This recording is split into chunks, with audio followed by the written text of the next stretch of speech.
aqui na nossa leitura bíblica a mensagem e nós estamos em Romanos 11. Será que isso significa que Deus está tão farto de Israel que não quer mais nada com eles? É claro que não. Lembre-se de quem escreve essas coisas é um israelita, um descendente de Abraão, da tribo de Benjamim. Mais judeu? Impossível. Não estamos, portanto, falando de rejeição, mas Deus está há muito envolvido com Israel. Investiu demais nesse povo para desistir agora. Elias, angustiado por causa desse mesmo Israel, clamou em oração: Deus, eles mataram teus profetas, destruíram teus altares, só eu sobrevivi e agora eles estão atrás de mim. Lembre-se da resposta de Deus. Eu ainda tenho 7.000 que não desistiram. 7.000 que são leais até o fim. É a mesma coisa hoje. Ainda há uma minoria fiel, atuante. Talvez não muitos, provavelmente mais do que vocês pensam. Eles estão firmes, não por causa de que pensam que ganharão com isso, mas porque estão convencidos da graça e do propósito de Deus em chamá-los. Se estivessem pensando apenas nos próprios interesses, já teriam largado tudo há muito tempo. O que aconteceu então? Bem, quando Israel tentou se acertar com Deus por esforço próprio, perseguindo os próprios interesses, não obteve sucesso. Os escolhidos de Deus foram os que deixaram Deus buscá-los pelo interesse que tem por eles. Como resultado, receberam um selo de aprovação. O Israel interesseiro tornou-se insensível a Deus. Moisés e Isaías comentaram a respeito, farto de suas reclamações e do seu egoísmo. Deus obscureceu sua visão e entorpeceu seus ouvidos. Trancou-os numa sala de espelhos e eles estão lá até hoje. Davi estava preocupado com a mesma coisa. Tomara que adoeçam ao comer a comida preparada por eles mesmos. Que quebrem a perna andando em seus caminhos egoístas.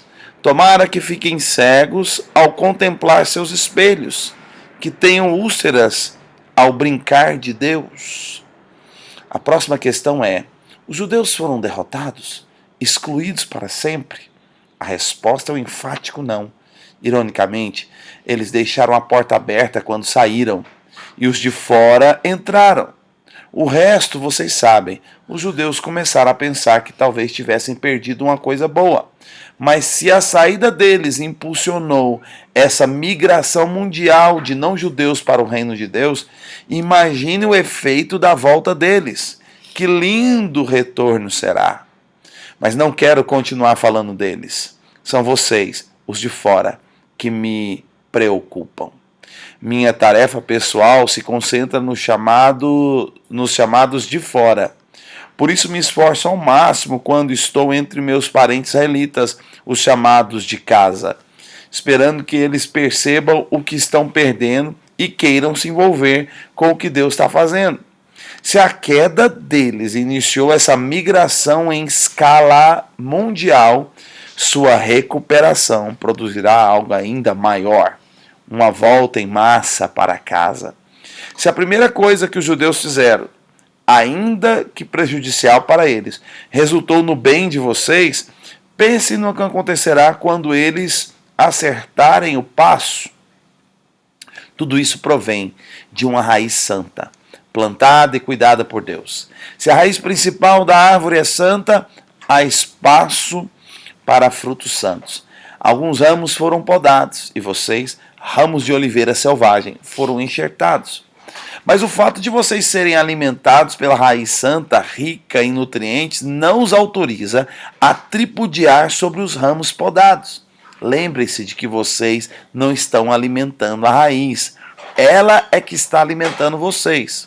Assim, é possível dizer: outros ramos foram podados para que eu pudesse ser enxertado.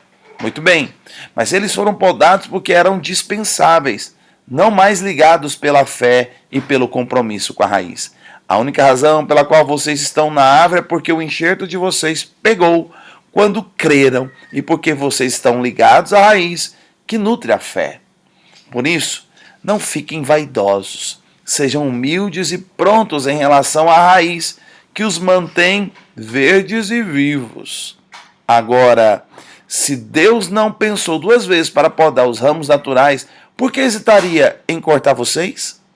Ele o faria sem vacilar. Fiquem atentos ao amor bondoso e à terrível severidade que coexistem com Deus. Misericórdia zero para os ramos mortos, bondade total para os enxertados. Mas não considerem só a bondade.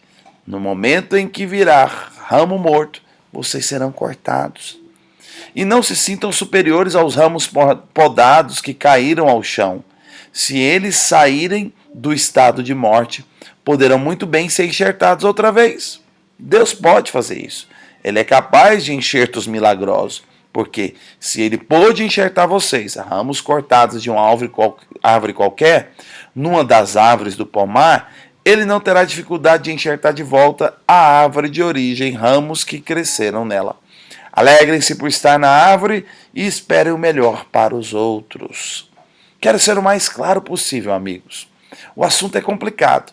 É fácil interpretar errado o que está acontecendo e, com arrogância, presumir que vocês são a realeza e eles apenas o povão excluído.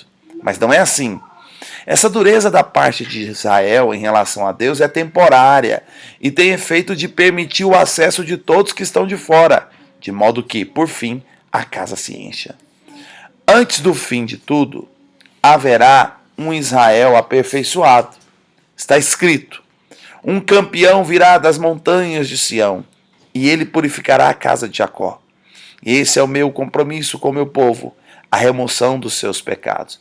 Enquanto vocês ouvem e abraçam as boas notícias da mensagem, fica parecendo que os judeus são inimigos de Deus. Mas, visto da perspectiva de longo alcance do propósito abrangente de Deus, eles continuam sendo os mais antigos amigos de Deus.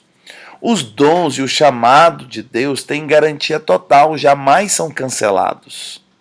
Houve uma época, não muito tempo atrás, em que vocês estavam separados de Deus. Mas depois os judeus fecharam a porta para Deus e houve uma abertura para vocês. Agora eles estão de fora. Mas com a porta aberta para vocês, eles têm ainda a opção de voltar. De algum modo, Deus permite que todos nós conheçamos o que é estar de fora, para que Ele, pessoalmente, possa abrir a porta e nos receber de volta. Vocês, por acaso, já viram algo que se compare à graça generosa de Deus e à sua profundidade de sabedoria?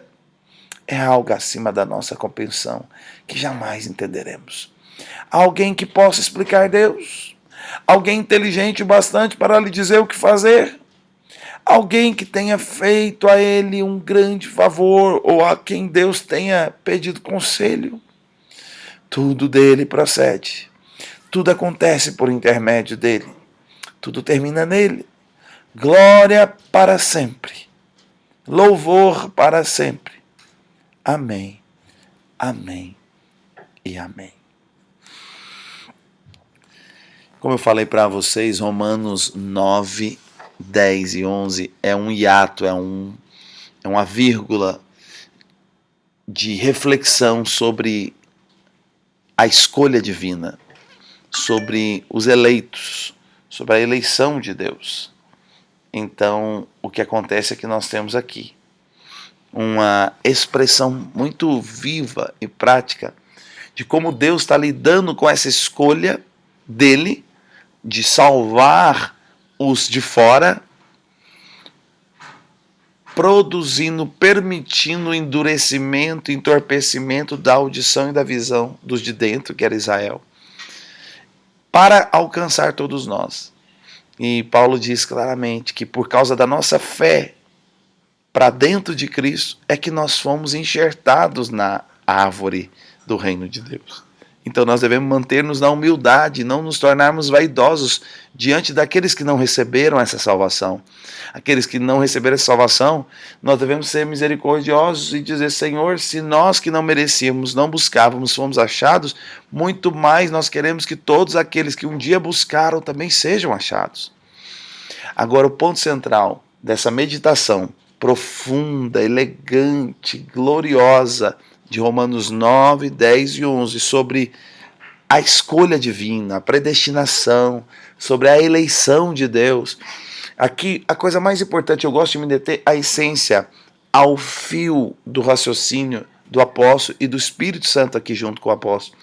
E o raciocínio central é o que nós temos no versículo 33 ao 36 do capítulo 11. Sabe qual é o objetivo final dessa explanação? Não é produzir discussões teológicas sem fins, que vão produzir vaidosas discussões teológicas ao longo da história. Muita gente discutiu sobre a predestinação, a eleição, a escolha divina, e ficaram horas e anos sem fio nessa discussão.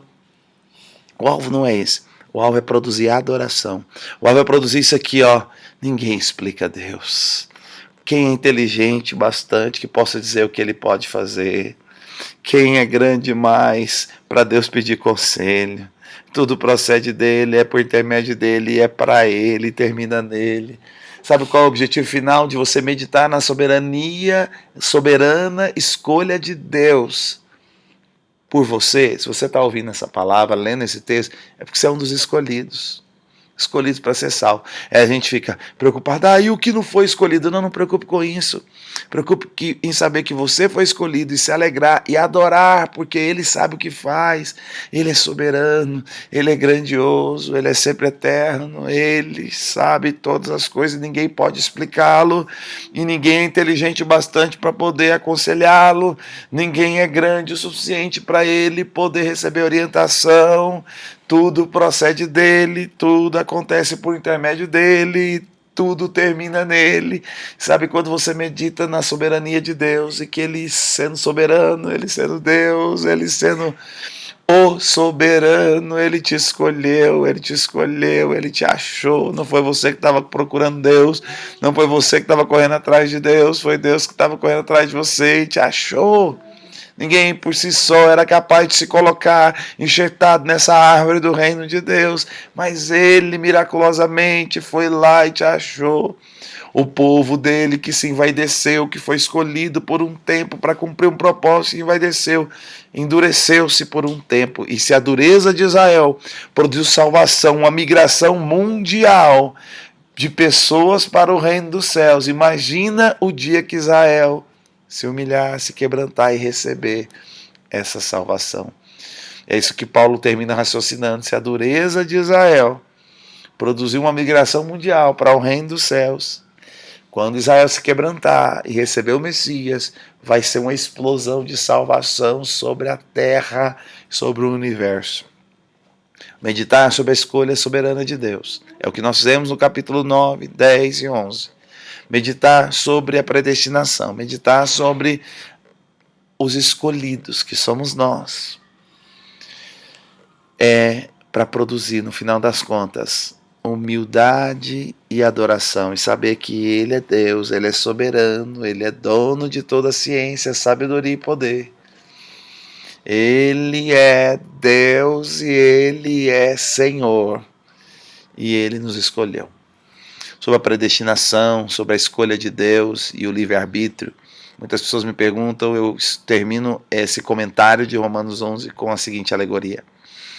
Eu enxergo a escolha de Deus da seguinte maneira. É como se o reino de Deus fosse uma porta que tem duas placas, uma de fora e uma de dentro.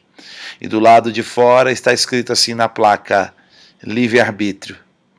Aí você bate na porta, a porta se abre e você entra.